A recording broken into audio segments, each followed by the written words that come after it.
Bueno, buenas tardes. Aquí estamos con puntualidad casi taurina. Nos hemos pasado un minutito, pero bueno, vamos a empezar. Buenas tardes a todos. Muchas gracias por vuestras preguntas y muchas gracias por estar ahí. Me las he copiado aquí en una chuleta para no tener que leer en la pantalla, así que voy a empezar contigo, Isabel Carnicer. Tú me preguntas qué debería hacer cuando se me va la inspiración. ¿Escribir lo que sea o esperar a que ocurra algo mejor? ¿Debo detenerme un buen rato en la descripción de personajes al principio, en la presentación, o conforme vayan surgiendo en la historia? Pues mira, yo lo que recomiendo siempre es que la inspiración te coja trabajando, como decía Picasso. O sea, que es verdad que hay momentos en que te salen cosas más fluidas y hay otros momentos en los que te paras completamente. Pero si te paras, tienes que seguir. En el sentido de que al principio lo que te sale no te gusta, vas a estar un poco agobiada porque dices, esto no es lo que yo quería escribir, pero bueno, tienes que seguir perseverando porque, como decimos, la inspiración te tiene que coger trabajando en el sentido que de repente se produce un clic mágico y todo lo que antes parecía imposible, negro, terrorífico, se pone en su sitio y a partir de ahí la historia vuelve a cobrar pulso. Espérate, Isabel, porque tú tenías otra pregunta, que era, me preguntabas que si hay que detenerse un buen rato en la descripción de personajes al principio, en la presentación, o conforme vaya surgiendo la historia. Pues mira, eso, la verdad es que cada maestrillo tiene su librillo. Yo lo que hago es, cuando aparece un personaje, le doy 2 o 3 pinceladas básicas para que el lector sepa de qué estemos hablando. O 2 o 3 pinceladas básicas puede ser qué edad tiene ese personaje, a qué se dedica, a pequeños rasgos físicos, porque es importante que el lector tenga un referente, ¿sabes? Cuando tú lees quieres saber un poco quién está hablando. Lo que pasa es que no hay que detenerse a hacer una descripción muy exhaustiva, con estas pinceladas vale, y lo que sí puedes hacer es, a medida que va ese personaje hablando o le van pasando cosas, tú vas añadiendo, ¿no? Y entonces dices, por ejemplo, fulanito de tal que era muy vehemente, dijo no sé qué, o fulanito de tal que siempre le gustaba comer cosas dulces, se puso 3 azucarillos en el café, ¿no? Entonces, a medida que vas creando el personaje, vas añadiéndole nuevos datos que van enriqueciendo, ¿vale? Bueno, pues te mando un beso muy fuerte, Isabel, espero que te haya servido el consejo. Y vamos a seguir con César López. César está en nuestro taller de cuentos infantiles y entonces me dice que ha empezado una novela y que tiene un problema con su personaje principal. Por su visto, lo que estás escribiendo, César, es un poco como Harry Potter, en el que hay un personaje central y luego hay otros personajes secundarios, pero en tu caso no son personajes humanos, sino que se trata de objetos humanizados. Entonces me dices que tu dificultad es porque has querido hacer el personaje central muy plano para que cualquier persona que lea se identifique con él. Esto es una cosa que yo recomiendo mucho porque si tú haces un personaje demasiado marcado, digamos, hay mucha gente que no se crea, con la que no se crea esa empatía tan necesaria para escribir. Siempre tiene que ser un poquito plano. Un truco muy bueno para que no te atasques, porque es verdad que cuando uno crea un personaje plano, algunas veces se convierte en un personaje aburridísimo, es hacer esa narración en primera persona. Porque entonces, a pesar de que tu personaje no esté muy bien dibujado, el hecho de que tú estés narrando en primera persona ya le da mucha viveza a todo lo que hace. Yo no sé si tú estás narrando en primera persona o estás narrando en tercera. En caso de que estés narrando en tercera, yo te sugeriría a ver la posibilidad de cambiarlo hasta primera persona para que no te resulte tan plano. Y si estás narrando en tercera, bueno, pues hay trucos para meterse dentro de la cabeza del personaje que lleva la acción en ese momento. No es estrictamente la primera persona, o sea que el personaje central no lleva toda la acción, pero cada vez que tú pones a tu personaje central, ese personaje se convierte en como si fuera una primera persona. El truco lo utiliza de hecho J.K. Rowling en Harry Potter, o sea que probablemente puedas aprender mucho de ella leyendo sus libros. Después tenemos a Rosa Esteve Garrido y dice: estimada Carmen, primero darte las gracias por el curso que afortunadamente he podido realizar y que ha sido muy estimulante. Dice que tenemos un buen equipo, lo cual me da mucha alegría, porque es verdad que estamos muy orgullosos de nuestro equipo. Y la pregunta de Rosa dice que me pregunta si desde aquí, donde todo parece que son nubes negras, donde la vida carece de proyectos, donde hay tanta oferta y quizá no tanta demanda, la escritura se convierte, para los que la sienten y la aman, en algo íntimo que vuelve siempre donde salió su viaje, sea este largo o corto. Y me pregunta si tendremos que aprender a vivir con humildad de nuestros sueños y poder dar gracias por ser valientes y por desear tenerlo. Bueno, es una pregunta verdaderamente filosófica, pero yo creo que los sueños son importantes como motor. Lo que pasa es que hay mucha gente que se queda colgada de los sueños. Está muy bien soñar, pero soñar con lo posible. Yo creo que en momentos difíciles, en momentos duros, con lo que estamos viviendo, la literatura es un buen refugio, en el sentido de que, como decía Flaubert, cuando todo nuestro mundo se desmorona, siempre nos podemos refugiar en la orgía perpetua de la literatura, y esa sensación de dolor o esa sensación de soledad se puede transformar en material literario. De hecho, se escribe mucho mejor desde el dolor y desde la ausencia y desde la carencia que desde la felicidad. Desde la felicidad a lo mejor lo que haces es unos poemitas o unos bonitos ripios, pero la gran literatura siempre se ha hecho con mucho sufrimiento. Después tenemos a Carlos Alonso, y Carlos dice: buenos días, a riesgo de resultar algo pelota, quiero aplaudir vuestra iniciativa de preguntar a Carmen Posadas. Pues muchas gracias, Carlos. Yo te agradezco mucho tu comentario. Mi duda, dices, es sobre cómo y cuánto de autobiográfico ha de haber en un escrito que pretende ser una especie de exposición de un monólogo interno, un poco como plasmar reflexiones. Pues mira, cuando tú estás haciendo un monólogo interior, es donde por lo menos el lector tiene la sensación de que estás hablando a corazón abierto, ¿no? O sea, que realmente estás haciendo un striptease de todos tus sentimientos. Lo que pasa es que la literatura se fabrica tanto de experiencias personales como de experiencias ajenas. Esto quiere decir que a lo mejor en tu vida hay una experiencia muy interesante y la puedes contar, o a lo mejor en la vida de tu primo, de tu hermano o de tu tía hay una experiencia muy interesante, y nosotros los escritores somos como vampiros, o sea que tú automáticamente te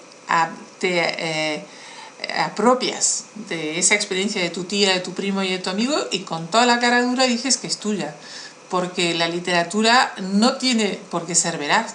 Lo que tiene que ser veraz son unas memorias o una confesión o algo por el estilo, pero si tú estás haciendo literatura te puedes inventar un montón de sensaciones ajenas y hacer como si fueran propias, y ya verás que eso te va a dar mucho más juego, porque si solo nos circunscribimos a nuestra vida, pues nuestra vida es bastante limitada.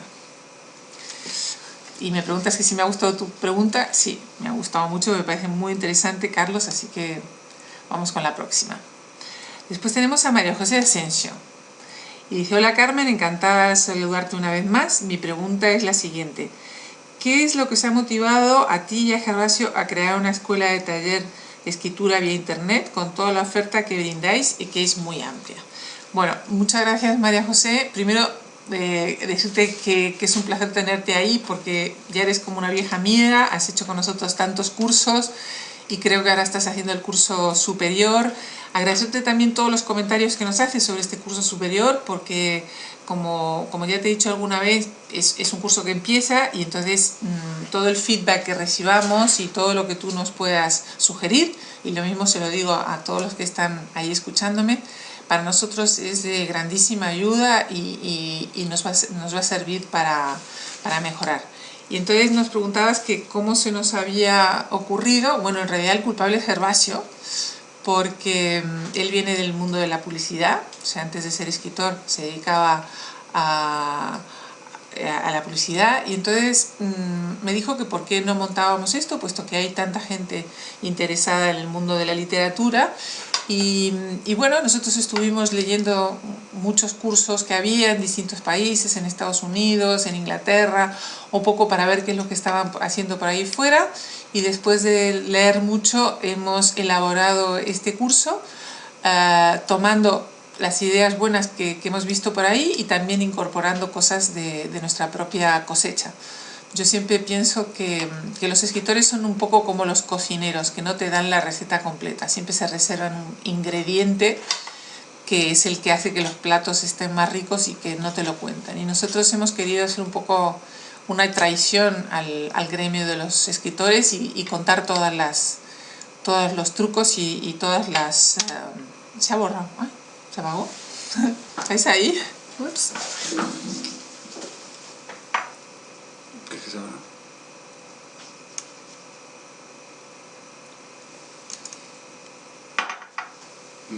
No sé si es que le he dado un sitio que no era. ¿Y ahora? Vale, sí. Hasta aquí. Bueno, perdón que he entrado en pánico porque pensé que se había borrado todo, pero... Bueno, decir eso, que habíamos hecho como una traición al gremio de los escritores.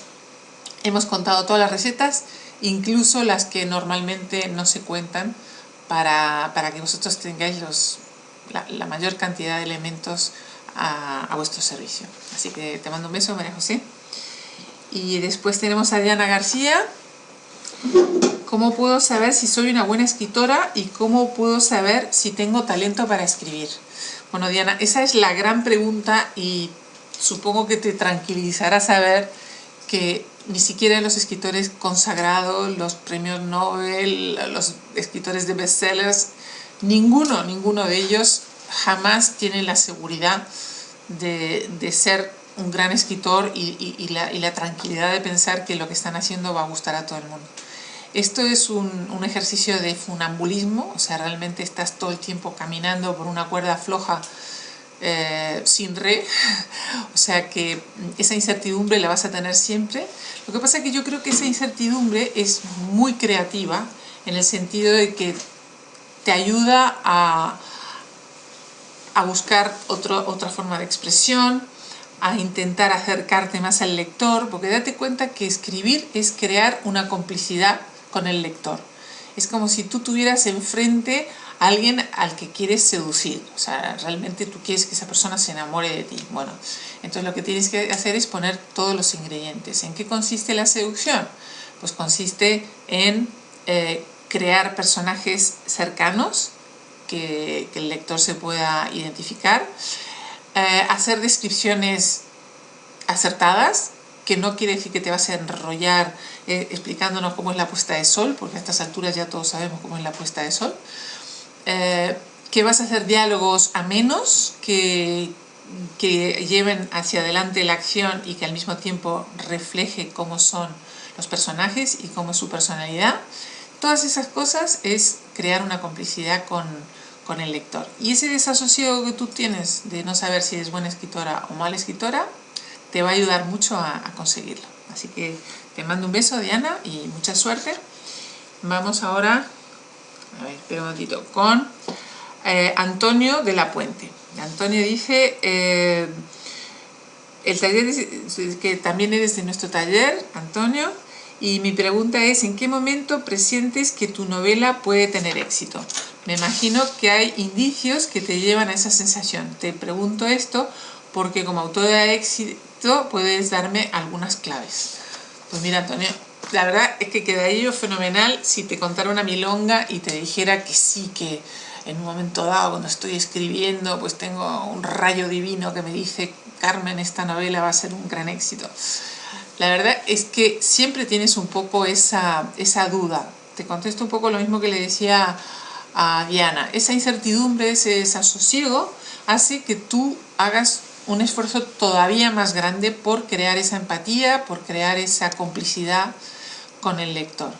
y siempre vas a tener la duda de si lo que estás escribiendo es buenísimo o es una birria. O sea, realmente si hay alguien que sea bipolar en ese sentido, es un escritor. Un día piensas que eres un genio y que eres Shakespeare, y al día siguiente piensas que realmente eres lo peor de lo peor y que nada de lo que estás escribiendo va a gustar. Es un proceso completamente normal, no te preocupes, pasa a todo el mundo, ya te digo, le pasa a los grandes escritores, a los premios Nobel, a todo el que se te ocurra, pero hay que seguir adelante y luego yo también creo que es importante dar a leer lo que estás escribiendo a alguien que tú creas que su criterio literario te merece confianza.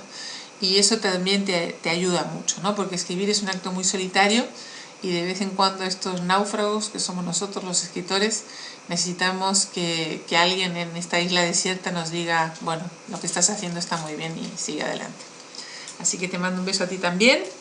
Y después tenemos a Carlos Alonso y dice: Carlos, a riesgo de resultar algo pelota, quiero aplaudir vuestra iniciativa de preguntar a Carmen Posadas. Bueno, muchas gracias. Mi duda es sobre cómo y cuánto de autobiográfico ha de haber escrito en lo que escribo y si pretende... A ver, espera, voy a empezar otra vez. ¿Qué? A ver, dice Carlos, que tu pregunta es cómo y cuánto de autobiográfico ha de haber en un escrito que pretende ser una especie de exposición o monólogo interior. Y un poco cómo plasmar estas reflexiones. Pues mira, se parece un poco a la pregunta que he contestado antes. Espera un minuto. Tenemos un problema técnico aquí, perdón.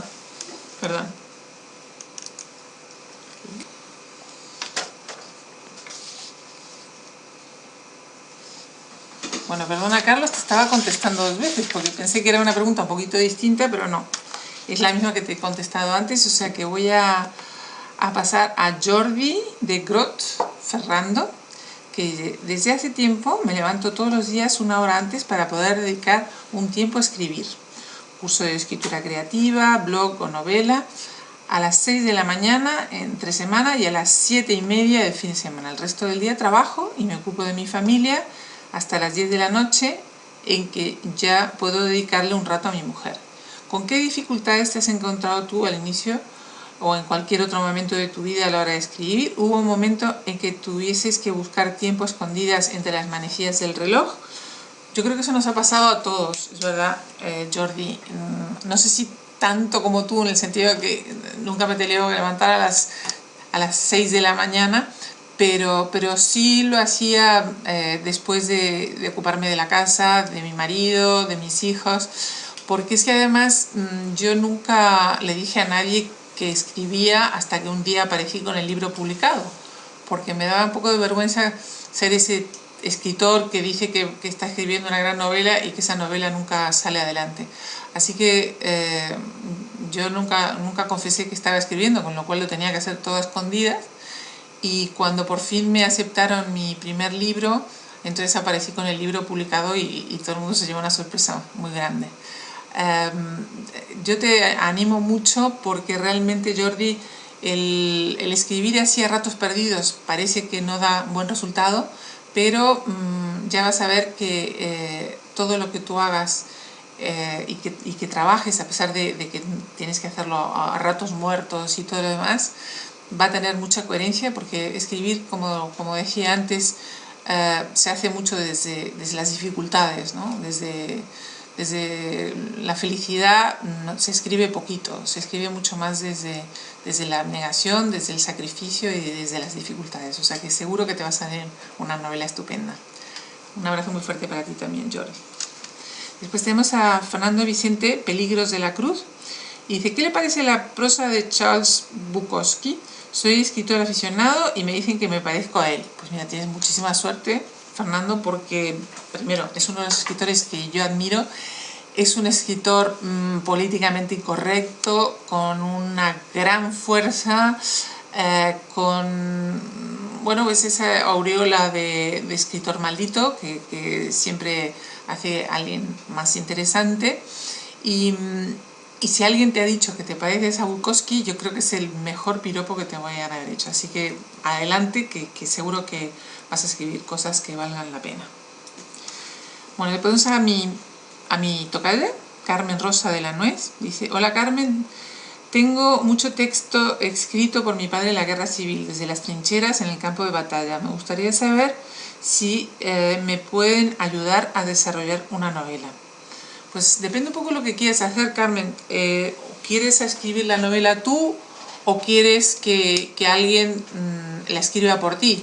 Bueno, si quieres que alguien la escriba por ti, tienes que encontrarte una persona y más o menos pagarle para que haga eso, ¿no? Es un trabajo y hay que pagarlo como tal. Si lo que quieres es escribirlo tú, tienes varios sistemas. Uno, puedes hacer, no sé en qué relación o cuánto sabes tú de literatura, si tienes ya conocimientos o eres nueva en esta plaza, digamos. Si no tienes muchos conocimientos, yo te diría que empezaras por el curso básico, porque bueno, pues te da un poco la pauta de lo que es este mundo de la literatura. Si ya tienes algunos conocimientos, puedes ir al curso superior. Y después nosotros también tenemos otro sistema que es una especie de coach, que quiere decir que tú tienes una relación directa con un tutor con el cual estás trabajando tu novela codo con codo. Bueno, y él te va leyendo los textos y es una cosa mucho más directa que el curso general en el cual intervienen otras personas. Así que depende un poco de cuál sea tu deseo, de bueno, cuánto esfuerzo y cuánta dedicación quieras dedicar a eso.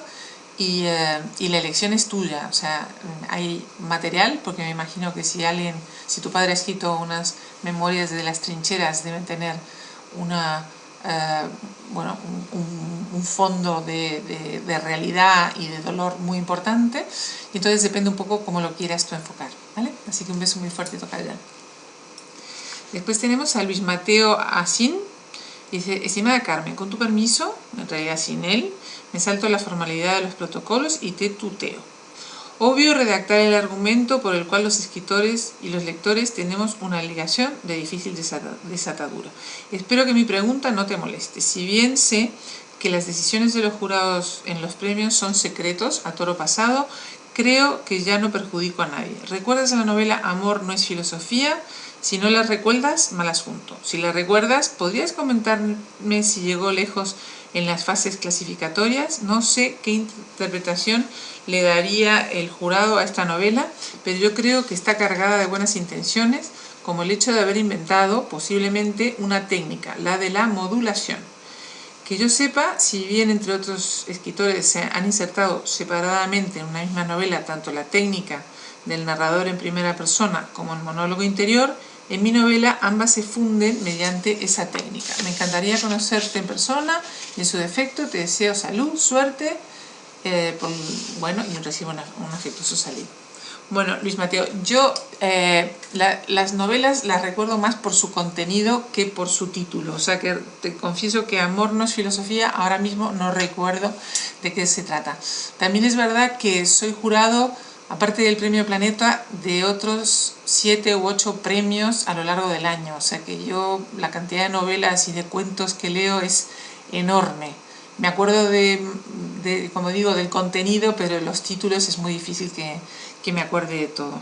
Si tú has inventado una técnica de fundir el monólogo interior con la primera persona, bueno, es muy interesante. La verdad es que ya está un poco inventado eso, o sea que no está muy bien, pero en fin, es algo que ya se ha hecho en literatura. Lo que sí indica es que tú eres un escritor que quiere arriesgar y que quiere tener una voz propia. Yo creo que eso vale la pena defenderlo, así que yo te deseo mucha suerte y espero que esta propuesta que has hecho la consigas publicar. Yo creo que hoy día está difícil para las propuestas arriesgadas, sin embargo, la literatura no sería nada si no tuviéramos escritores arriesgados como tú.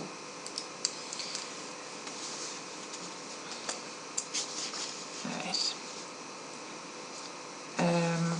Luis Mateo dice: no soy un pelota, sin embargo, quizás este comentario pueda agradarte. Tu novela 5 moscas azules es de las que hacen afición, un buen ejemplo pragmático de desarrollo temático con un material mínimo y excelente organización compositiva. Algunos hemos aprendido directamente de las novelas. Bueno, me da muchísima alegría, Luis Mateo, saber que te gustó la novela y sobre todo que te sirvió también para apoyarte y para aprender alguna cosa nueva. Lo que nosotros intentamos hacer precisamente en el curso de escritura creativa es eso, aprender, o sea, enseñar a leer como un lector. Como un escritor. O sea, todos leemos como lectores y lo pasamos muy bien y disfrutamos mucho de la novela. Pero leer como un escritor va un pasito más allá, ¿no? Porque tienes que fijarte en otras cosas, tienes que fijarte por qué un escritor ha utilizado este tiempo verbal o este otro, o por qué escribe en primera persona, o por qué utiliza tanto el diálogo, o no utiliza el diálogo, o utiliza el monólogo interior. O sea que lo que haces es una especie de descomponer, como si deshicieras un reloj y lo volvieras a montar, ¿no? Para aprender cómo funciona un reloj tienes que saber desmontarlo y volverlo a montar, y eso es parte de lo que nosotros enseñamos en el taller. Y si tú lo has hecho con 5 moscas azules, me das una gran alegría y bueno, pues espero que pronto pueda yo también leer tu novela, Luis Mateo. Para Cristina Marín Casino, dice: buenas tardes, me encanta escribir y de hecho estoy terminando una novela y mi pregunta es la siguiente: ¿cuál sería el primer paso que debe dar una vez acabada la novela? Es decir, ¿dónde aconsejaría dirigirme para darla a conocer? ¿Qué es lo que usted hizo? ¿Se aconseja a un agente literario o ir directamente a una editorial? Bueno, Cristina, primero decirte que es un momento complicado para la literatura y para todo, ¿no? Con esto de la crisis, las editoriales están recortando mucho lo que publican. Lo que pasa es que te voy a contar la experiencia, por ejemplo, de 2 libros que han tenido muchísimo éxito y que son de autoras noveles que nunca habían publicado nada. Es el caso de María Dueñas y el caso de la otra autora que no recuerdo ahora su nombre, pero que ha publicado Palmeras en la nieve, creo que se llama, que es otra novela sobre el pasado colonial español en África, en este caso, ¿no? en Guinea. Ellas lo que hicieron fue mandar a un agente literario una parte de su novela y ese agente literario lo empezó a ofrecer por distintas editoriales y se los contrató, en este caso, Temas de Hoy. O sea que, a pesar de que todo está muy complicado, también es cierto que las editoriales están buscando nuevas voces que aporten algo interesante para los lectores. Yo no sé qué tipo de novela es la tuya, si es una novela de género, digamos, o sea, si es una novela de policíaca o es una novela histórica. Siempre es más fácil publicar ese tipo de novela que no una novela experimental, por ejemplo, ¿no? Así que puedes intentar mandárselo a un agente literario. También hay premios a primera novela. Yo no te recomendaría mandarlo a los grandes premios de las editoriales, ni al Premio Alfaguara ni al Premio Planeta, porque a pesar de que se presentan mucha gente, normalmente se elige autores que ya tienen alguna obra en el mercado. Lo que sí pasa, por ejemplo, con el Premio Planeta en concreto y con el Premio Alfaguara me imagino que también, es que novelas que han quedado finalistas en el Premio Planeta, nosotros como jurado recomendamos su publicación. O sea que a lo mejor no ganas el Premio Planeta, pero nos ha gustado tanto tu novela que acaba publicándose. Así que mucha suerte y, como ves, a pesar de la crisis todavía hay muchas posibilidades. Después tenemos a Natividad del Valle. Ella dice: tengo una duda respecto a los escritos muy largos. ¿Los escritores utilizáis alguna herramienta para controlar los tiempos en que se desarrolla la acción? Me explico. Estoy escribiendo una novela y cuando releo lo que llevo escrito siempre encuentro alguna incongruencia con relación a la edad que tienen que tener los personajes en ese momento, o el año en que digo que estamos, o el tiempo que ha pasado, por ejemplo. Si digo que han pasado 6 meses, tengo que vigilar que la acción anterior se desarrolla en verano, ahora es invierno, en fin, un montón de detalles que me cuesta controlar de memoria. Es verdad que esto es un gran problema que nos planteamos todos, ¿no? Que tenga una coherencia nuestra historia. Bueno, no vas a tener más remedio que prestar atención a estos detalles, porque claro, lo que no puedes hacer es que de repente estemos en invierno y después estemos en otoño, ¿no? Porque no puedes volver atrás en el reloj, ¿no?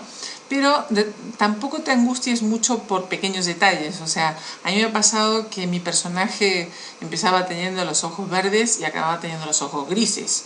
Y como no es algo relevante para el texto, pues al final lo lees y dices, ahí va, pues ¿qué lo ponemos? ¿Gris o verde? Y lo cambias y no pasa nada, ¿no? Pero sí hay que tener cuidado con cosas que son relevantes y que cambian el desarrollo de tu historia. De todas maneras, yo por lo menos mi forma de escribir es que yo escribo todo lo que se me pasa por la cabeza, sin cortapisas y lo que salga. Luego vuelvo para atrás y lo releo.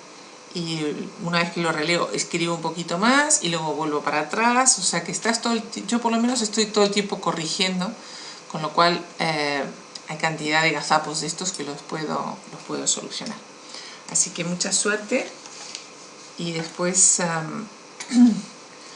vamos ahora con Vicente, que dice: ¿cómo sabe uno si tiene las dotes y la capacidad para escribir? Bueno, es un poco lo que comentábamos antes, que realmente la seguridad no la tienes nunca. O sea, esto es un desasosiego y una incertidumbre con la que uno tiene que vérselas todos los días y que de alguna manera te ayudan a escribir, pero que es positivo, ¿no? Esta sensación de desasosiego es muy creativa y es la que te ayuda a seguir adelante. Así que mucho ánimo, Vicente. Después tenemos a Arantxa Hernández Script. Dice: de los muchos libros que he leído, recuerdo alguno cuya temática parecía desenvolverse en una especie de pesadilla o sueño inquietante. No sé si mi interpretación es la correcta, pero en cualquier caso es la sensación que me produjeron cuando leí, por ejemplo, La sombra del viento, Juego de niños, bueno, eso por citar dos, o también algunos relatos cortos. Mi pregunta es la siguiente: ¿consideras que los sueños son una buena fuente de inspiración para un escritor o corren el riesgo de resultar poco entendibles desde el punto de vista del lector? Bueno, yo creo que todo es una fuente de inspiración para un escritor. Lo que te pasó ayer, una cosa que te contaron en el dentista, algo que viste en la tele, lo que leíste en el periódico, y por supuesto los sueños también, porque los sueños están hechos de una materia muy parecida a la escritura, ¿no? O sea, tienen una corporeidad que no tienen otros recuerdos o otras vivencias. Así que si tú tienes una idea así muy potente que se te ha ocurrido en un sueño, posiblemente se convierta en un cuento también muy interesante. Pero no hace falta que sigas muy fiel a ese sueño. O sea, que a lo mejor tu sueño acababa de una manera y lo que tú quieres contar va de otra. Tienes que tener la libertad de tomar tanto de los sueños como de cualquier otro material que vayas a utilizar para escribir lo que a ti te interesa y desechar lo otro. O sea, en eso hay que ser muy implacable. Si esa experiencia que tú quieres contar, la historia va por otro lado, o resulta que te resulta más interesante que pase A en vez de que pase B, tienes que olvidarte de la realidad, olvidarte del sueño, olvidarte de cualquier otra fuente de inspiración y hacer lo que tú crees que le conviene a tu narración. ¿Vale? Bueno, pues gracias, Arantxa. Y después tenemos a José Bermúdez Ramón, que pregunta: ¿qué diferencia fundamental crees que hay entre una novela y un guión de cine? Bueno, un guión de cine es mucho más esquemático. Date cuenta que cuando tú escribes un guión de cine, lo que estás es describiendo vagamente una acción y te centras en los diálogos y en las situaciones y en las escenas. Pero cuando estás escribiendo una novela, tienes que rellenar toda esa historia con otras cosas. Tienes que situar al lector en un escenario. tienes que presentar a los personajes, porque el lector no ve, como a diferencia del cine, que tú estás viendo la cara de George Clooney, en literatura te los tienes que imaginar, o sea que tienes que crear la forma de ser de los personajes, el físico de los personajes. Por supuesto tienes que hacer los diálogos también, que solo tienes en el guión de cine, pero todo el resto de las cosas hay que rellenarlas. Hoy día hay un poco la obsesión de escribir novelas como si fueran un guión, y las escriben todas en primera persona y diálogo. Bueno, está bien, pero eso no es una novela, es un guión, como decimos, ¿no? Así que depende de lo que tú quieras hacer, si quieres dedicarte a los guiones o quieres dedicarte a las novelas. La técnica es completamente diferente, y si te puede ayudar, nosotros tenemos un curso de novelas y un curso de guiones. Entonces, bueno, pues tú eliges, ¿vale, José? Te mando un beso yo también. Vamos a ver, Carlos Torres.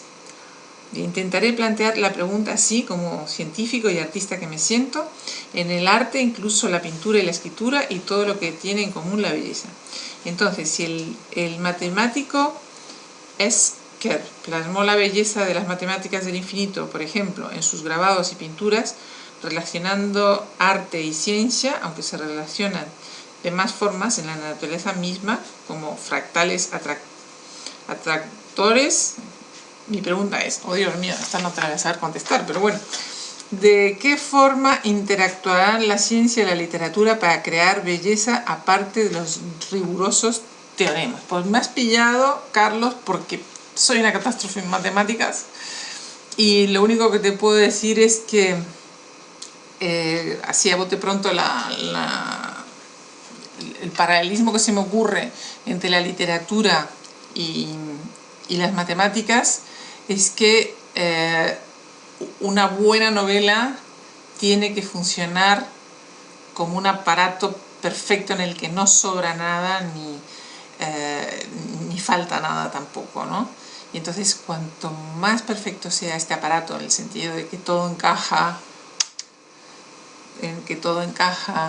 en el que 2 y 2 son 4 y 4 2 vas así todo el tiempo, mejor funcionará. También es verdad que hay otras novelas que son caóticas y se han convertido en grandes clásicos de la literatura, pero como estamos empezando a escribir, yo te recomendaría, vamos a ceñirnos a 2 y 2 son 4 y 4 y 2 son 6.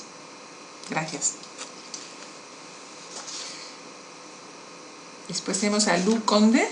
Suponiendo que ya tienes todos los ingredientes para empezar un buen libro, imaginación, temas, ganas de plasmar algo, etc., ¿cuál es el paso primerísimo para comenzar? Pues mira, parece una perogrullada, Lu, pero cuando ya tienes todos estos ingredientes, lo que tienes que hacer es empezar. Quiere decir que si esperas a que te dé el rayo de inspiración divina, ese casi nunca está por ahí. O sea que tú empiezas y posiblemente vas a darte cuenta o vas a creer que lo primero que escribes no tiene sentido y que es plano y que es aburrido y que qué horror lo que estoy haciendo. No importa, tienes que seguir adelante, porque un momento dado, con esas piedritas de pulgarcito que has ido dejando, pequeñas cosas que has ido dejando cuando vas escribiendo, eso empieza a cobrar vida, a cobrar sentido, se produce un pequeño clic y a partir de ahí esa historia empieza a funcionar. Así que a escribir se aprende escribiendo. Hay que empezar, ¿vale? Besito. A ver, Noelia, esta es mi pregunta. Pasos para escribir y publicar una novela en España. Bueno, pasos para escribir, yo creo que más o menos hemos ido contestando con lo que le he dicho a Lu, con lo que he dicho a otras personas, pues más o menos los pasos. Y publicar una novela, pues también lo he contestado a alguien un poquito más atrás. O sea que yo creo que, Noelia, tus preguntas están más o menos incluidas en cosas que ya hemos dicho, y si quieres algo más concreto dímelo, pero yo creo que está más o menos contestado. Joan Sala Dice, envío esta pregunta para el encuentro de Café de Escritores. A mí personalmente me gusta escribir algunos fragmentos o escenas de un relato escuchando una música o canción como si fuera la banda sonora en ese momento en particular. Es decir, escojo o simplemente surge a veces la música o canción que podría describir mejor ese fragmento. Como es obvio, no menciono la música en el propio relato, pero sí lo escribo mientras voy escuchando la música. ¿Eso podría dañar o perjudicar el conjunto del relato? Al escribir fragmentos tan heterodoxos, inspirados o descritos en una suma de canciones tan distintas, ¿podría romper, por ejemplo, algunos aspectos del relato en general, como su ritmo, coherencia, calidad, etc.? ¿Es una buena práctica o extraña o recomendable o poco recomendable? Y ya que en el fondo la lectura final del lector se suele hacer en silencio, sin la música de fondo, así que ¿cómo podría contaminar el proceso de escritura? Pues mira, Joan, realmente hay varios tipos de escritores. Hay escritores que escriben con música, hay escritores que escriben en silencio, como yo, por ejemplo, no puedo oír nada, ni una nota, ni una voz, ni nada. Hay escritores, para que te hagas una idea, que incluso no se sientan a escribir, sino que escriben de pie. Hemingway escribía en un atril, una cosa incomodísima, pero bueno, él lo hacía así. Eso para decirte que cada maestrillo tiene su librillo. Si tú te sientes cómodo escribiendo con música, hazlo.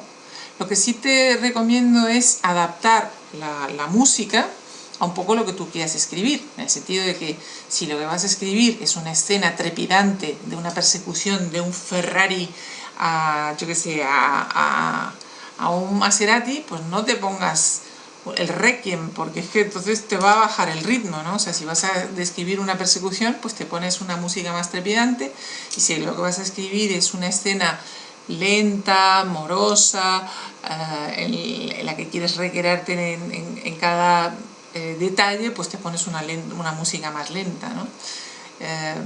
Yo creo que tienes que adaptar un poco la música a lo que quieras escribir, pero no es malo escribir con música, no, tampoco es que mejore la prosa, sino que simplemente cada uno tiene sus manías, ¿vale? Un besito.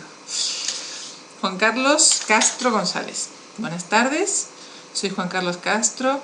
Esta es mi pregunta. ¿Es mejor para mantener el ritmo de la historia ser claro y no demasiado literario en la elaboración de un relato, aunque esto nos dé la impresión de que ha quedado algo pobre y simple en recursos, o por el contrario, intentar mantener un equilibrio entre calidad y el énfasis literario durante toda la narración?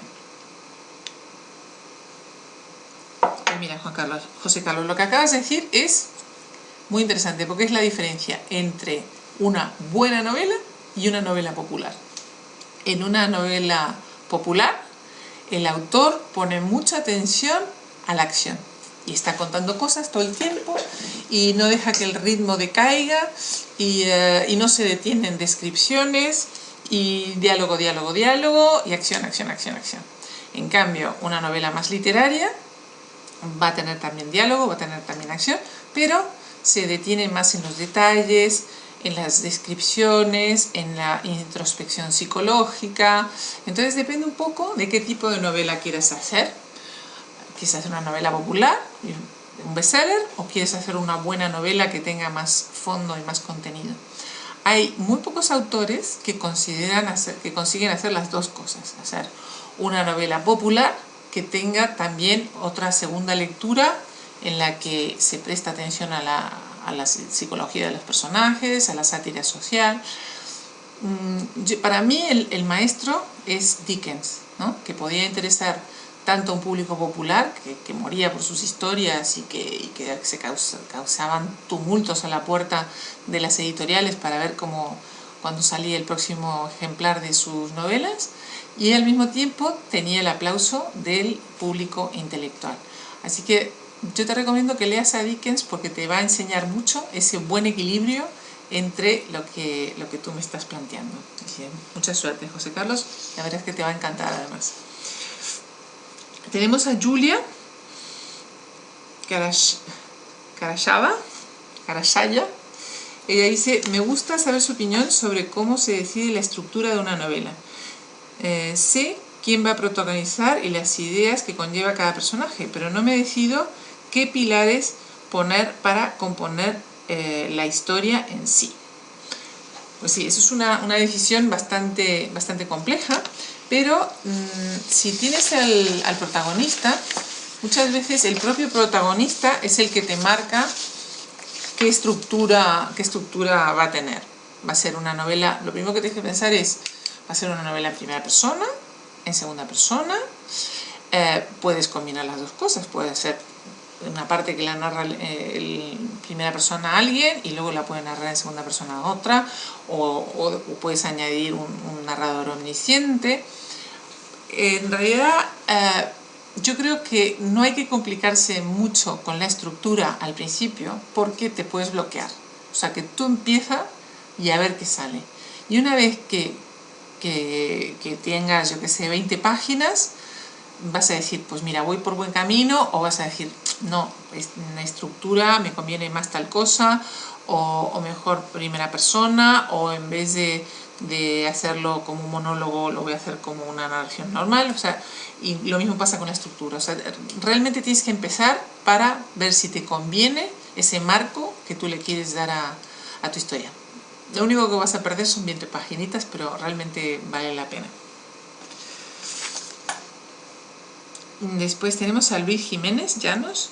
Me gustaría ser variado y no monótono en mis escritos. ¿Hay alguna técnica? ¿Cómo se consigue? Pues mira, la mejor manera de ser variado es hablar menos de uno mismo y más de los demás. Si te fijas, hay dos tipos de escritores: los escritores del yo y los escritores del nosotros o del ellos. Los escritores del yo, hay grandísimos escritores, como puede ser Borges, siempre escribe yo, o Javier Marías, siempre escriben yo.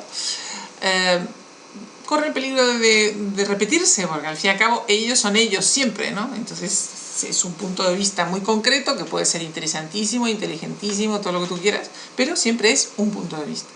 En cambio, los escritores del nosotros o del ellos son mucho más variados. Es el caso de Dickens, que hablábamos antes. Es el caso de todas las grandes novelas de aventuras, yo que sé, Alejandro Dumas o Pérez Reverte, o tanta gente son escritores del nosotros o del ellos. Entonces, bueno, tú eliges. El escritor del yo tiene un plus porque parece como una confesión, o sea que estás apelando mucho y muy directamente al lector, pero el escritor del nosotros tiene más registros y más posibilidades de tramas y de distintas acciones. Paul Wask. Hola, Paul.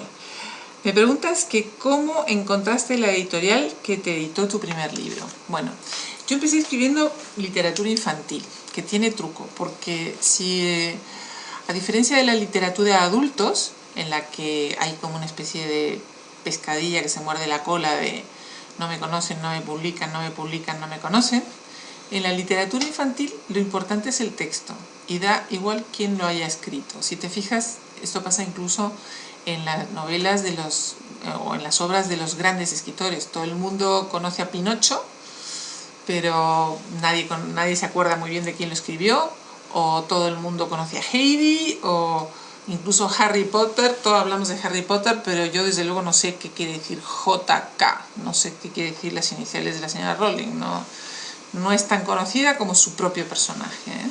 Entonces, si tú llevas como en mi caso, un cuento infantil y a la editorial le gusta, es más fácil entrar al mundo de la literatura por ahí. También es más fácil entrar por el mundo del ensayo. Si tienes una buena historia de algo que pueda aportar un punto de vista distinto en ese momento a una editorial, las editoriales se interesan. En cambio, en el mundo de la literatura pasa eso que te digo, ¿no? Muchas veces si no te conocen no te publican, y como no te publican no te conocen.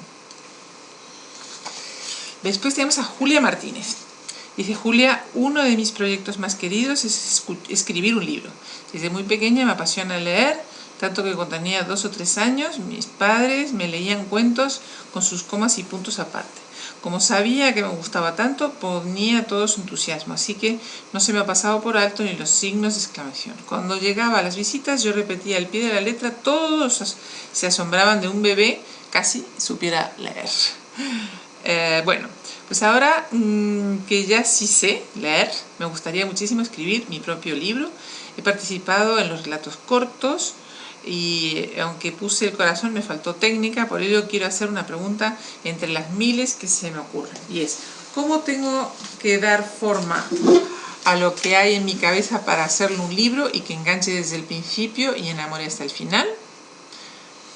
Bueno, primero tienes que saber tener lo que llamamos la chispa, ¿no? O sea, un poquito una idea que dices, me gustaría escribir sobre tal cosa.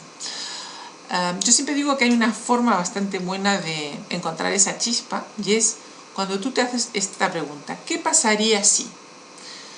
Imagínate, por ejemplo, que te hago esta pregunta, o mejor dicho, este planteamiento y decimos, ¿qué pasaría si un hidalgo de tanto leer novelas de caballería se vuelve loco? Y tenemos el Quijote.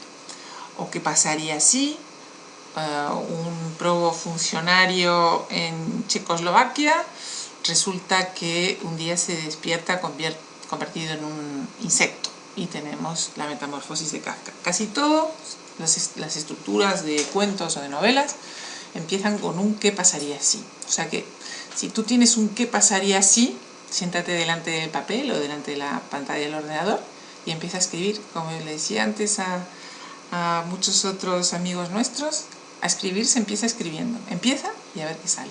¿Vale? Bueno, ¿puedes abrir un poquito? Que es mucho calor. Ponme el aire ahí. Susana Arias, mi pregunta es, ¿cuál es la mejor opción de preparar para aprender a narrar historias? ¿Es la carrera universitaria una de ellas? Bueno, desde luego hay cursos de escritura creativa en las universidades. En Estados Unidos, por ejemplo, hay grandes escritores que tienen escuelas de escritura creativa. En Inglaterra, en la Universidad de East Anglia, han surgido de esa escuela grandes escritores como puede ser el autor del Niño del pijama de rayas o la autora de la niña de la perla, ¿no? Todos han salido de la Universidad de East Anglia. La ventaja que tiene aprender en la universidad es que te da una formación mucho más sólida, en el sentido de que no solamente te enseñan las técnicas de escribir, sino que también estás aprendiendo literatura, también estás aprendiendo otras formas de expresión.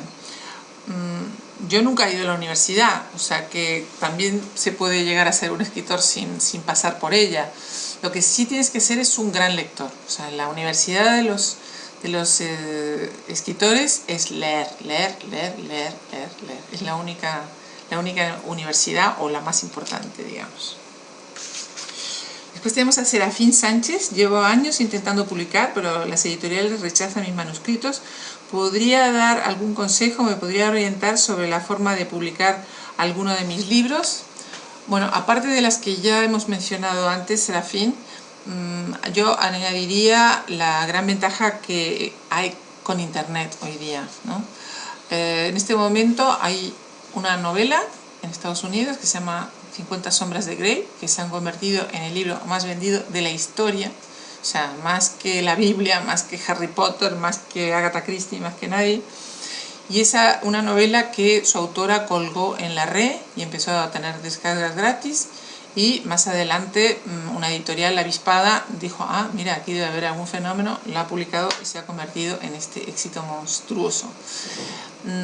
Yo creo que la red abre esa ventana a los escritores noveles y pienso que es muy interesante. Y bueno, prueba suerte, es un camino largo, a ninguno de nosotros nos han publicado el primer libro que presentamos. O sea, el número de rechazos que he tenido yo, que hemos tenido todos los escritores, es inmenso. O sea, que sigue perseverando porque esto no es un sprint, es un maratón, es una carrera de fondo. Beatriz Gómez Londoño dice, tengo la inquietud de saber cómo se escribe una autobiografía. Bueno, una autobiografía es contar tu vida. Lo que tienes que decidir es si vas a ser fiel a la realidad o si va a ser una autobiografía novelada en la cual vas a inventarte cosas. Yo creo que siempre es más interesante una autobiografía falsa, en el sentido que tú empiezas a contar tus experiencias, pero luego añades otras experiencias de otras personas y vas inventando a partir de ahí. Tiene un aire de autobiografía porque es primera persona y parece que tú te estás confesando, pero tienes la libertad de añadir cosas que no te pasaron a ti, que a lo mejor te hubiera gustado que te pasaran, o cosas que no te hubiera gustado nada en absoluto que pasaran, pero que son muy literarias y que enriquecen tu texto. Después tenemos a Paco Rosa Prada. Mi pregunta es: ¿qué es preferible, escribir como a uno le gusta leer o escribir como uno cree que a los demás les gusta leer? Muy buena pregunta. Muy buena pregunta. Pues mira, si me preguntas qué es más útil, posiblemente te diría que es más útil escribir lo que la gente va a leer. Pero, sin embargo, para mí es muy difícil, porque yo al final escribo lo que me gusta leer, o sea, no puedo hacer abstracción de eso, ¿no? Y pienso que además, si escribes lo que te sale, siempre te va a salir más real, ¿no? Va a tener un poquito más de valor literario. Así que yo te diría que pienses en el lector, pero también escribas lo que a ti te sale, ser auténtico contigo mismo. Y Gloria dice: desde pequeña he escrito mucho, de todo, siempre de dentro a afuera, es decir, de mi entorno más cercano. Mi problema es que lo que escribo me gusta que lo vean, que lo lean, pero intuyo que lo pueden difundir por las redes sociales y eso me aterra. ¿Qué hacer para no tener ese pánico, para que no puedan copiar lo hecho por mí? Bueno, si te vas a publicar en la red, lo más posible es que se difunda por todos lados. Ya sabes que la red es completamente promiscua y además ahí no se salva a nadie, ¿no?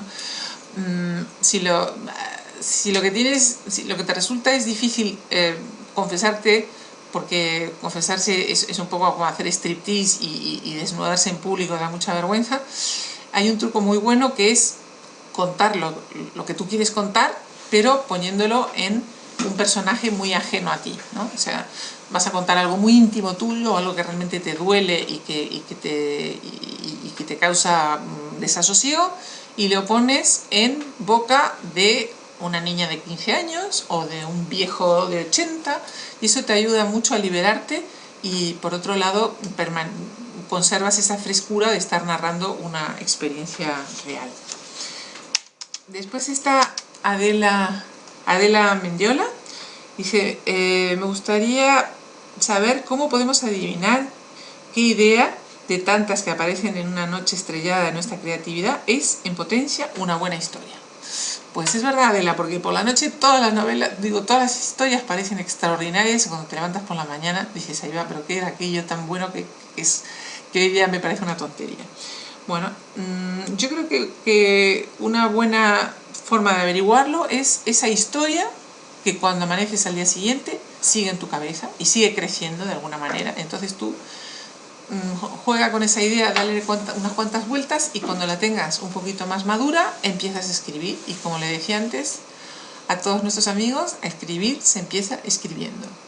Y tienes que seguir, y al principio te va a salir una tontería y tú sigues adelante hasta que aquello empieza a despegar. Antonio Bedmar dice: estoy escribiendo un libro, todavía no sé cuántas páginas va a tener, supongo que cuantas menos, más pequeñas sean las hojas del libro físicamente. He visto libros que en realidad eran folletines pequeños. Teniendo en cuenta los espacios y líneas, tienen la importancia a la hora de hacer más presentable el libro y cambian el tamaño de las hojas. ¿Qué hago? Tú no te preocupes por el tamaño, porque eso da igual, más adelante saldrá lo que sea, pero no te preocupes mientras estás escribiendo. Mientras uno está escribiendo, se tiene que preocupar de lo mínimo. Incluso ni siquiera te tienes que preocupar de pulir el lenguaje, ni de buscar el adjetivo maravilloso. Todo eso lo puedes hacer más adelante. Cuando haya decidido acabar de escribir, calculo yo el mismo tamaño que las páginas y hago una última versión de los espacios en blanco. El problema es que no sé qué criterio seguir. El editor o el corrector profesional lo deciden todo antes de imprimir. ¿Me pongo a negociar el tamaño de las páginas? Supongo que lo de los espacios en blanco, si es competencia mía exclusiva, debido al tamaño tendré. Le pregunto al editor o corrector qué hace siguiendo las instrucciones. Pues mira, olvídate de todos estos problemas. Cuando tengas el libro publicado, Ya se ocupará la editorial de si vas a poner tantos espacios en blanco o no. Lo importante es el texto, no el espacio en blanco.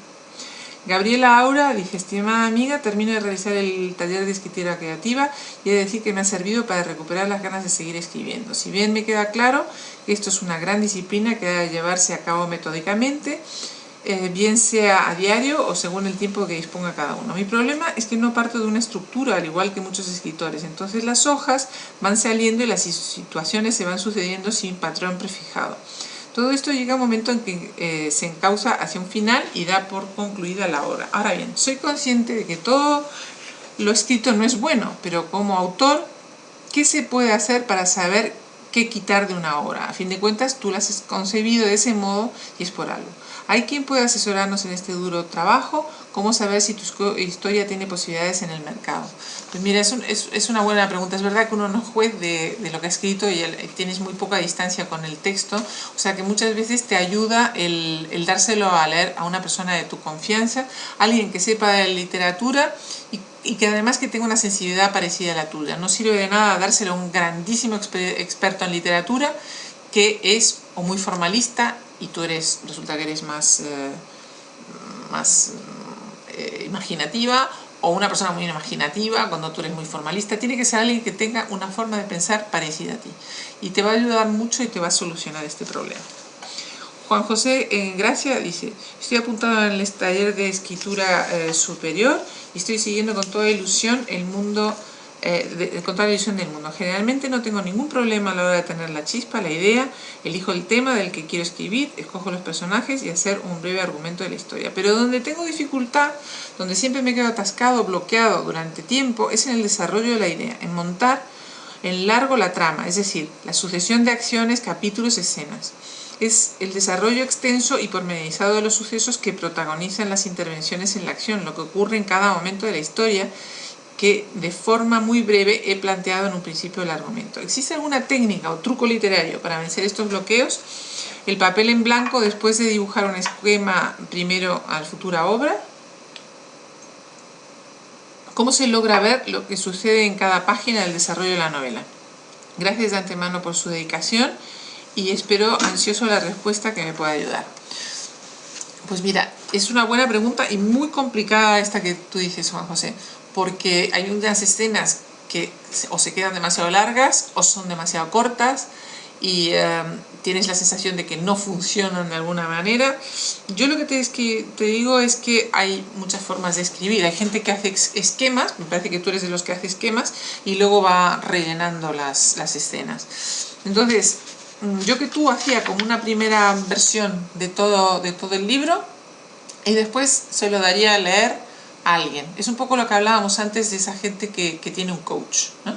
Entonces el coach te va explicando, pues mira, en esta parte aquí tienes que poner más diálogo, esta descripción es demasiado larga, aquí te conviene tener, yo qué sé, una explicación de no sé qué tipo, ¿no? Eso te lo hace un coach y es, bueno, pues un sistema muy bueno para escribir, pero también necesitas una persona adecuada, lo que le contaba antes a Natividad, ¿no? Exactamente. Entonces tienes que elegir a alguien de tu confianza y que tenga un poco tu misma sensibilidad. Beatriz dice: hace 3 o 4 años solía escribir historias breves que gustaban mucho a mis conocidos. 2 de mis profesores en clase me animaban a seguir y me gusta leer, entre otras cosas, para aprender palabras nuevas. Creo que me falta entrenamiento, he tenido muchas ideas pero no tengo experiencia. En este caso mi pregunta es: ¿por dónde empiezo y qué debo saber para hacerlo lo mejor posible? No quiero ser impaciente y ahora espero tener tiempo para dedicarme a este asunto con tranquilidad.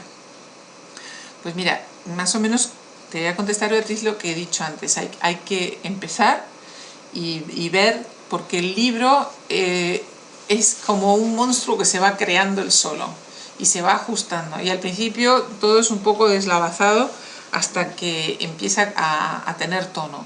Y entonces hay distintas técnicas. Hay quien no está, o sea, hasta que no está contento con el primer capítulo, lo tiene perfecto, no sigue adelante.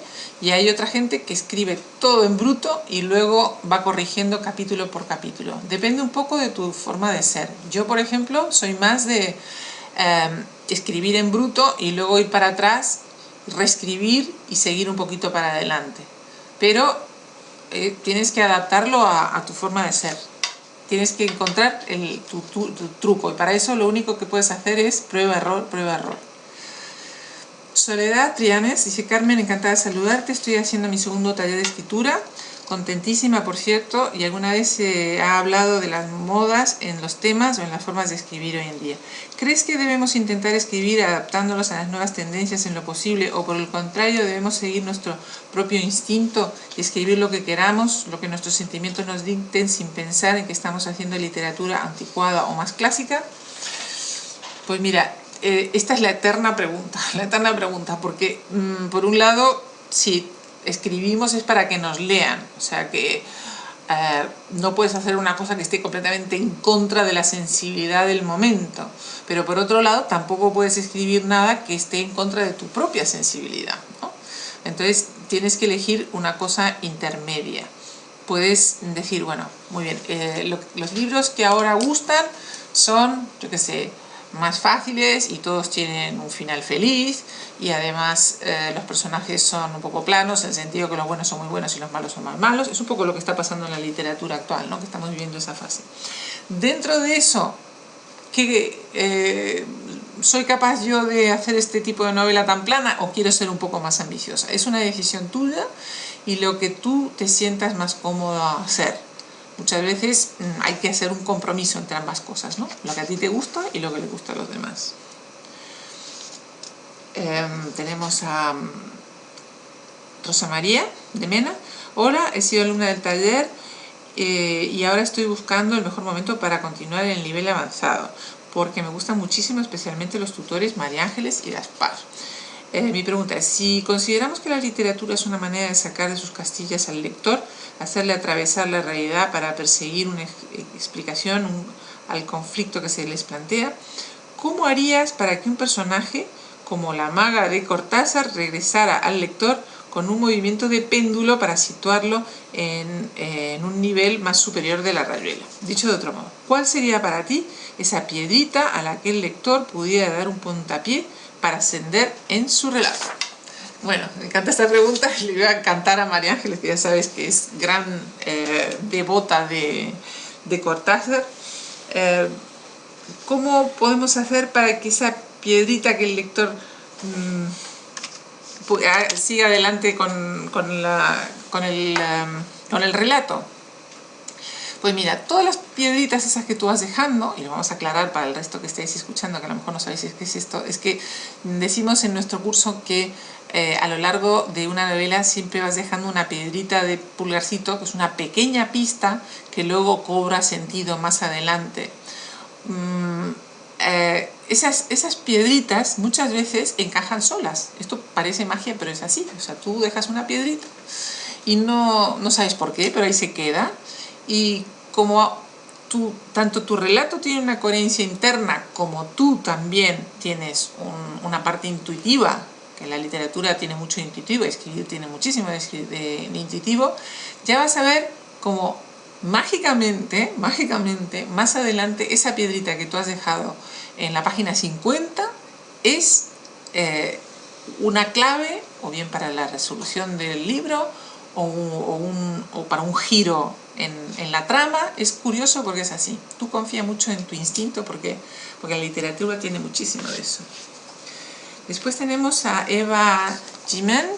Dice: hola Carmen, soy una chica de 37 años. De casualidad un día te vi este anuncio y decidí llamar, pero no podía costearlo. Acababa de separarme y mis posibilidades no eran buenas, pero me registré y me llamaron y ahora me volvieron a mandar otro mail diciendo que podía hacer una pregunta. Siento mandarlo a estas alturas, solo espero que por favor me respondas. Llevo desde niña soñando con escribir una historia, la de una niña que se hizo mayor y a pesar de los años en su camino Siempre ha habido sufrimientos, también cosas buenas, pero ha habido muchísimos obstáculos.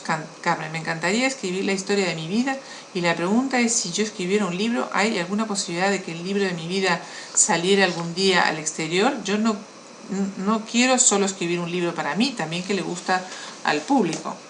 ¿Qué posibilidades tengo? La vida te ha puesto en mi camino y justo en el momento que escribía un diario, con el sueño de poder escribir mi propia vida, aunque lo veo tan imposible, pero imposible no hay nada cuando se desea algo con todas las ganas.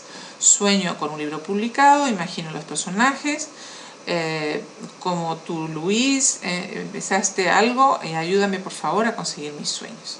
Me llamo Eva, acabo de darme cuenta que no puse nombre. Bueno, Eva, pues mira, todos, creo que lo suscribiría a todos nuestros amigos que están aquí presentes, hemos sentido exactamente lo mismo que tú al principio, ¿no? Cuando nos hemos planteado dedicarnos al mundo de la literatura. Queremos contar nuestra historia, o queremos contar la historia de alguien, o lo que queremos es que nuestro sueño se haga realidad a través de un papel. Y la única manera de hacerlo es sentarse y escribir. Te vuelvo a repetir lo que le he dicho antes, vas a empezar y todo te va a parecer horrible y lo que escribes vas a decir que es un desastre, lo quieres tirar a la basura.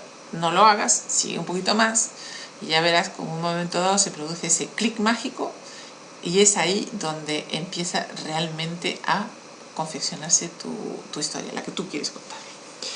Lenin Jiménez dice, mi pregunta es sobre cuál es la forma más correcta de transición entre el pretérito pluscuamperfecto y el imperfecto. Es decir, tengo claro que en una narración en la que predomina el pretérito imperfecto, para propiciar un retroceso temporal se utiliza el pretérito imperfecto, de ahí que sea considerado el pasado del pasado.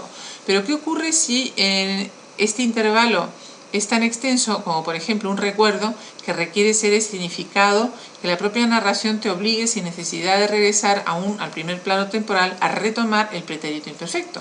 Adjunto un ejemplo, en este caso es bastante básico, así que supongo que la segunda versión es la correcta, pero aún sigo sin comprender. Entonces, vamos a ver. Entonces, este es el ejemplo, ¿eh? Entonces Jaime asumió definitivamente que su relación con María no iba bien. La había conocido una tarde de viernes en un bar, ya que durante mucho tiempo ella había sido camarera. Nada más verse había surgido entre ambos cierta atracción, pero no fue hasta que hablaron cuando había despertado realmente una afinidad entre ellos. Bueno, están subrayados todos los habías y tú mismo te das cuenta de que son demasiados. Eso, bueno, de alguna manera puede hacer un poco pesada la lectura, pero vas a ver que es mucho más fácil de corregir de lo que tú crees. No hace falta pensar en términos gramaticales, sino más de sentido común, porque luego la narración tiene su propia coherencia y muchas veces cuando uno está demasiado pendiente de la gramática lo que pierde es frescura y espontaneidad. Yo te diría que para corregir este texto y cualquier otro, lo que tienes que hacer es leerlo en voz alta. Y cuando leas en voz alta te vas a dar cuenta cómo el ritmo es mucho más importante que el pretérito perfecto, el imperfecto o lo que te plantees. Es el propio ritmo el que te va a dar la pauta de qué tiempo verbal tienes que usar en cada momento. Así que no te compliques la vida, léelo en voz alta y ya verás que funciona. José Antonio Altuve dice, mi pregunta es la siguiente, ¿qué requisitos fundamentales ha de reunir una novela para que sea considerada una obra literaria de calidad narrativa? Pues mira, si lo supiéramos, lo patentaríamos y lo venderíamos en una botellita, pero a grandes rasgos te voy a decir que los requisitos fundamentales para que una novela sea considerada una gran novela es que por un lado tenga algo con el que todo el mundo se puede identificar y por otro lado que tenga algo universal, o sea, algo muy cercano y algo muy lejano, porque si no es así, el Quijote nunca le interesaría a un señor que vive en Tokio, por ejemplo, o las novelas de Almodóvar dejarían completamente indiferente yo qué sé, a un señor que vive en Moscú. Entonces, las novelas de El Quijote o cualquier otra que pongamos por ejemplo, no quiero comparar a Almodóvar con El Quijote, pero en fin, quiero decir que todas son un poco locales y al mismo tiempo tienen un componente universal. El componente local pueden ser los molinos de viento, o puede ser, en el caso de Almodóvar, pues yo que sé, que el taxista tiene lleno de banderitas españolas, eso es muy local. Pero sin embargo, los conflictos que pasan ahí son universales. ¿Y los conflictos universales cuáles son? Pues el amor, el odio, la venganza. Ahí en el curso ponemos una lista de cuáles son los conflictos universales que funcionan siempre. Y entonces ya lo veréis ahí si tenéis oportunidad. Pues no sé, por ejemplo, el cuento de la Cenicienta es absolutamente imbatible, es imbatible. O sea, siempre la historia de una niña pobre que se casa con el príncipe se ha repetido en multitud de obras. Por ejemplo, la Cenicienta es Pretty Woman, la Cenicienta es Betty la Fea, la Cenicienta es Las sombras de Grey, este libro que está tan de moda ahora. Son recreaciones de una misma situación que es un arquetipo y funciona siempre. Después tenemos a Julio, dice, ¿cómo se puede contar una historia fuera de lo común en un momento singular, con vivencias extraordinarias, sin usar el método biográfico o personal? Bueno, Julio, pues siempre puedes usar la tercera persona, que es mucho más elástica, porque así como la primera persona te tienes que ceñir el punto de vista del narrador, en la tercera persona pues puedes abrir el foco y te puedes meter en la cabeza del narrador, de tu personaje secundario, de la chica, del malo, de quien te dé la gana. ¿Qué? Ya está. ¿Ya está? Sí, las pistas están... Que ya hemos terminado. Bueno, yo estaba tan entusiasmada que me parecía que me quedaban más, pero ya hemos terminado. Espero que os haya gustado y os haya sido útil. Y abrimos... Hola, soy Gervasio, que no me veréis, pero bueno, da igual. Que abrimos el chat por si queréis hacer alguna pregunta más. Que han sido unas preguntas muy buenas, ¿eh? Realmente ha sido un placer contestarlas, porque son, se ve que todos vosotros habéis hecho los cursos y que ya tenéis una base, y entonces siempre es más interesante contestar preguntas sobre casos específicos, ¿no? Así que muchas gracias por las preguntas, que han sido estupendas.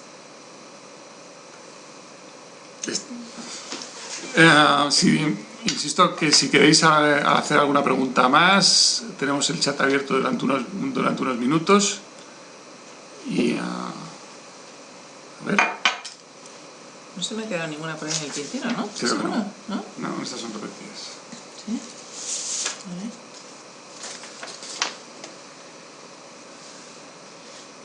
Sí, está contestando.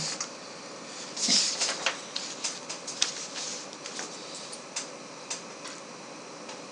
Futuras novelas de tema religioso. ¿Cómo hablan los personajes bíblicos? A ver, Antonio. Hola, Antonio. Pues mira, si vas a hacer una novela sobre la Biblia, tienes que tener en cuenta lo siguiente.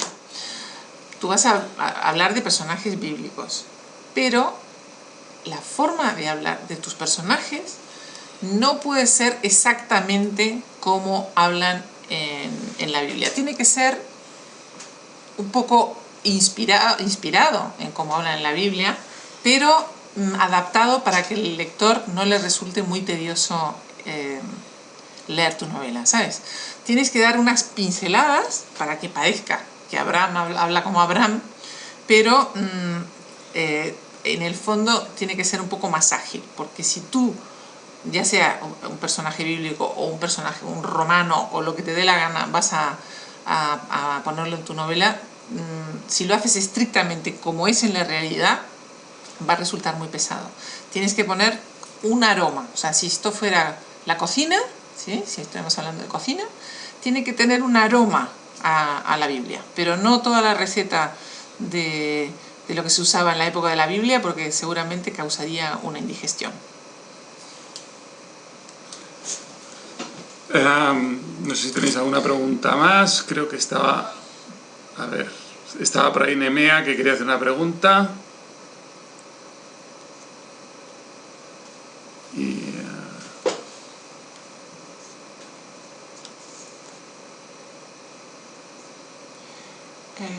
¿qué es que? Sí.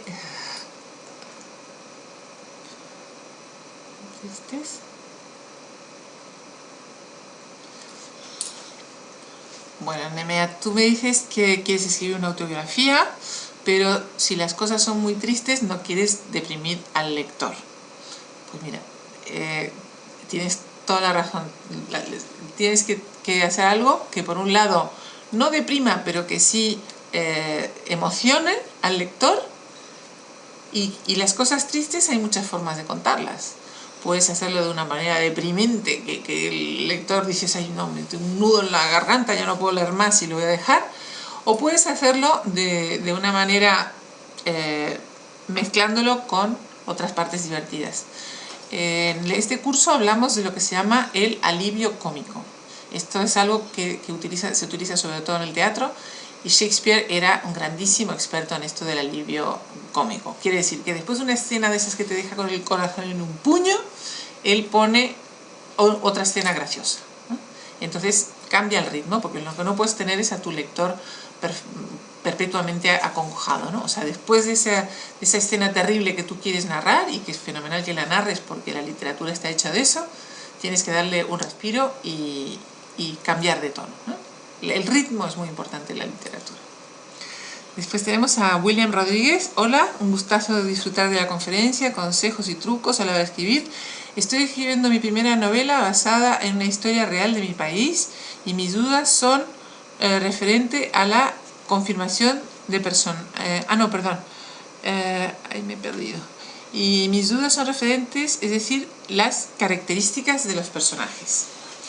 Bueno, me hubiera gustado saber a qué país perteneces, William, porque así te podía haber contestado más directamente. Pero voy a contestarte algo parecido a lo que ha dicho Antonio sobre los personajes bíblicos. Cuando tú escribes una... mira, ya me ha salido. Eres de Cuba, William. Un placer hablar contigo. Mira, cuando tú escribes tus personajes cubanos, volvemos a la cocina. Tiene que tener toda el aroma de Cuba, pero tienes que pensar que muchas veces los platos que más gustan en Cuba a lo mejor no son exportables. Quiere decir que tienes que poner toda el aroma, pero muchas veces hay cosas que un lector extranjero no va a entender, y entonces tienes que tener cuidado. Que parezca, el lector crea que realmente está metido en esta historia de Cuba porque está todo el sabor, está todo el color, está todo el vocabulario, pero no le pongas cosas muy difíciles porque eso le va a hacer tropezar y de alguna manera le va a dificultar la escritura. Así que mucha suerte. Bueno, parece que no hay ninguna pregunta más, pues solamente daros las gracias a todos y nada. Esperar que pronto podamos repetir esta iniciativa. Ha sido un placer. Muchas gracias a todos y un beso.